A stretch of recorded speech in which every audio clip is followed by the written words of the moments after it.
पंचायत चुनाव सिर पर खड़ा है जो हमारे अस्तित्व और नेतृत्व से जुड़ा है।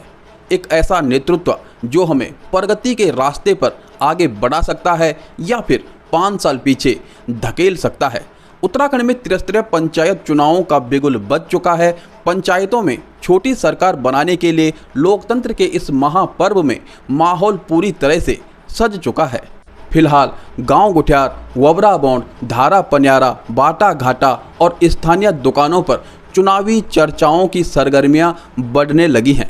राजनीतिक चक्रवातों के लिए माहौल सज चुका है और वे लोग भी जो अक्सर पंचवर्षीय योजना में खामोश रहते थे, वो भी इस चुनाव के लिए राजनीतिक समीकरण और रणनीति बनाने के लिए महत्वपूर्ण भागीदारी निभाते हुए नजर आ रहे हैं।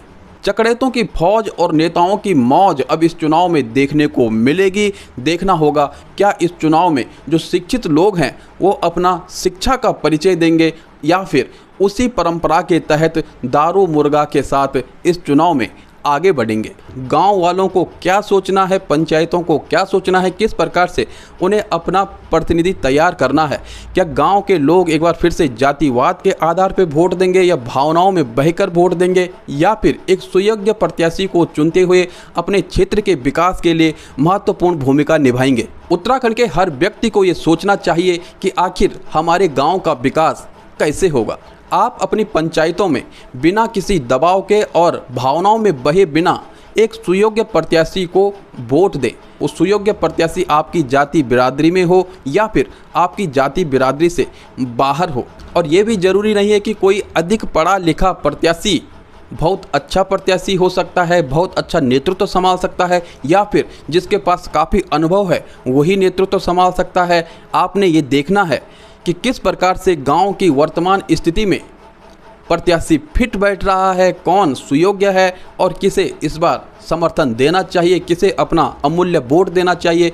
क्योंकि एक सुयोग्य प्रत्याशी को वोट देकर के आप अपने गांव को प्रगति के पथ पर 5 सालों तक लगातार आगे बढ़ा सकते हैं। और यदि सुयोग्य प्रत्याशी को आप नहीं चुनते हैं तो आपका गांव 5 साल पीछे जा सकता है। ये भी जरूरी नहीं है कि बहुत अच्छा बोलने वाला व्यक्ति, बहुत अच्छा प्रत्याशी है, वो नेतृत्व संभाल सकता है। अपना जनप्रतिनिधि उसी को चुनिए जो वर्तमान स्थिति में पारदर्शिता के साथ मेल खाता हो, जो पूरी पंचायत को समान नज़र और संभाव से देखता हो, जिसका उद्देश्य निजी स्वार्थ ना हो, जिसका उद्देश्य अपना घर भरना ना हो, बल्कि जिसके पास विजन हो, जिसके पास योजना हो, जो गांव को सुरक्षित और संवर्धित करते हुए गांव की खुशहाली के लिए, गांव की तरक्की के लिए लगातार कार्य करे, समर्पित रहे। ऐसा प्रत्याशी ही गांव को आगे बढ़ा सकता है। क्योंकि लगातार उत्तराखंड के गांव कमज़ोर पड़ते चले जा रहे हैं। पहाड़ों से जो लगातार पलायन हो रहा है वो कहीं ना कहीं पहाड़ों को खोखला कर रहा है। और ऐसा प्रत्याशी चुनिए जो कान का कच्चा ना हो, जो अक्ल से बच्चा ना हो। आपकी पंचायतों में जितने भी प्रत्याशी प्रतिभाग कर रहे हैं, यदि आप उनमें से सबसे सुयोग्य प्रत्याशी को चुनेंगे तो कहीं ना कहीं आपके क्षेत्र में विकास की संभावना बहुत अधिक बढ़ जाएगी। उत्तराखंड के गांवों को आज बचाने की चुनौती है। गांव-गांव में भू माफियाओं का मकर जाल फैला हुआ है।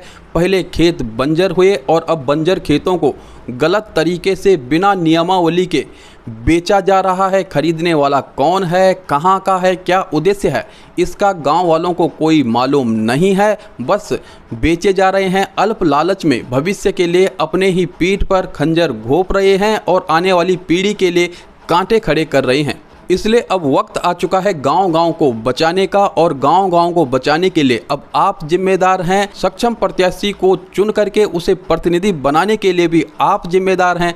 आप जिम्मेदार हैं अपने भले और बुरे के लिए, आप जिम्मेदार हैं अपने विकास के लिए और अपने विनाश के लिए। आपने क्या कुछ करना है ये सब कुछ आपको ही तय करना है। आशा करते हैं कि आपको ये वीडियो पसंद आई होगी। यदि आपको वीडियो पसंद आई तो वीडियो को लाइक शेयर जरूर कीजिएगा, कमेंट करके अपने विचार अवश्य रखिएगा और चैनल को सब्सक्राइब या फिर फॉलो जरूर कीजिएगा।